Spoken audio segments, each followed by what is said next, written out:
കൽപ്പന ചേച്ചി ഇവിടുന്ന് പിന്നീട് നേരിട്ട് തമിഴിലേക്കാണ് എത്തിയിട്ടുള്ളത്. ഇവിടെ പഞ്ചവടിപ്പാലം പോലെയുള്ള സിനിമ അല്ലെങ്കിൽ ആ സമയത്തുള്ള ക്ലാസിക്കൽ ആയിട്ടുള്ള സിനിമകൾ ചെയ്യുന്നു. അതിനുശേഷം തമിഴ്നാട്ടിൽ പോയി തമിഴിൽ ചിന്ന വീട് ഭാഗ്യരാജനോടൊപ്പം അങ്ങനെ ഒരു സിനിമ ചെയ്യുന്നു. അവിടെ തമിഴിലൊരു നായിക പ്രാധാന്യമുള്ള വേഷങ്ങളിലോട്ട് കടക്കുമ്പോഴാണ് വീണ്ടും മലയാളത്തിൽ ഫണ്ണുള്ള കഥാപാത്രങ്ങൾ വരുന്നത്. പെരുവണ്ണാപുരത്തെ വിശേഷങ്ങൾ എന്ന് പറയുന്ന പടത്തിലാണ് ഒരു ഫണ്ണുള്ള വേഷം ഫസ്റ്റ് ചെയ്യുന്നത്. കമൽ സാറ് സംവിധാനം ചെയ്ത പടം, രഞ്ജിത്ത് സാറ് എഴുതിയ പടം. അപ്പൊ ഈ കൽപ്പന ചേച്ചിക്ക് അങ്ങനെ ഒരു ഇമേജ് കോൺഷ്യസ് ആയിരുന്നില്ല? അവിടെ ഒരു വളരെ വലിയൊരു നായികയായിട്ട് അഭിനയിച്ചിരിക്കുമ്പം ഇവിടെ ഒരു വേഷത്തില് അത് കഴിഞ്ഞ് നോക്കൂ. ഇപ്പൊ രഞ്ജിത്ത് സാറാണ് പെരുവണ്ണാപുരത്തെ വിശേഷം ഹ്യൂമർ ഇവിടെ എഴുതിയിരിക്കുന്നത്. രഞ്ജി പണിക്കരാണ് ഡോക്ടർ പശുപതിയിലെ UDCയെ പോലൊരു വേഷം കൽപ്പന ചേച്ചിക്ക് എഴുതി കൊടുത്തിരിക്കുന്നത്. അങ്ങനെ ഒരു ഈഗോ കോൺഷ്യസ് ആയിരുന്നോ ചേച്ചി ആ സമയത്ത്? ആ സമയത്തായിരുന്നില്ല.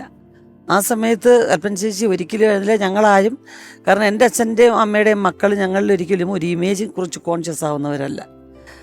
ഇത് കലയാണ്, അത് ഡയറക്ടർ നമ്മളെ ചൂസ് ചെയ്യുന്ന അഭിനയിക്കുക എന്നുള്ളതല്ലാതെ എനിക്കും ഉണ്ടായിരുന്നില്ല, കലചേച്ചിക്കും ഇല്ല, കൽപ്പന ചേച്ചിക്കും ഇല്ല.